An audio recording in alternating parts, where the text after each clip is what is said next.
Hey everyone, good afternoon. I hope সবাই ভালো আছো, আমিও ভালো আছি। কিন্তু ভালো আছি বলতেও আজকে পড়ে গেছি, সিঁড়ির কিনারে পাটা চটিটা পিছলে পড়ে গেছি।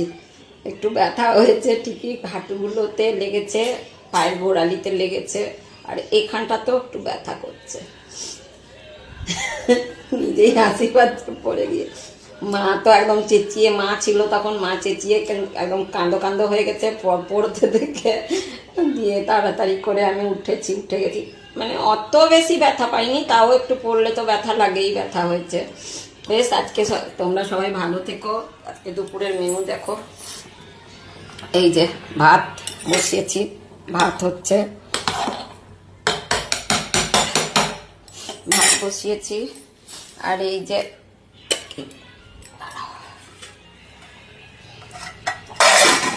চিকেন, আজকে সানডে চিকেন। এই যে আমার গাছের কি বলে পোস্ত, আলু আর পেঁয়াজ কলি দিয়ে পোস্ত দিয়ে করেছি, আমার গাছের এটা, বুঝলে তো। আর এই যে চিপসের মতন আলু ভেজেছি, এইটা এমনি শুধুই খেতে ভালো লাগে তাই। আর এই কালকের চাটনি আছে, দেখবে পেঁয়াজ কলি কোন গাছটার, এই গাছটাতে পেঁয়াজ কলি হয়েছে।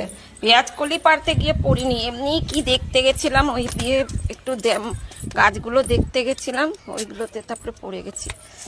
দেখো এই জায়গাটার থেকেই, এইখান থেকেই পেঁয়াজ গাছগুলো, এই দেখো, এই দেখো, এই দেখো কলিগুলো বের হচ্ছে এখান থেকেই, সব পাতা আর কলি নিয়ে এখান থেকে ভেঙেছি। এই দেখো, এই দেখো কলি বের হয়েছে, এই দেখো, এই দেখো এখান থেকে ভেঙেছি, এটার থেকে ভেঙে নিয়েছি, এই পাতা আর কলি ভেঙে আমি এই পোস্তটায় দিয়েছি। দেখো এগুলো, আর পড়েছি বলবো কোত্থেকে, এই দেখো এটাও কলি বের হচ্ছে কিন্তু, এই দেখো এটাও কলি বের হয়েছে কিন্তু, এই দেখো, বুঝলে।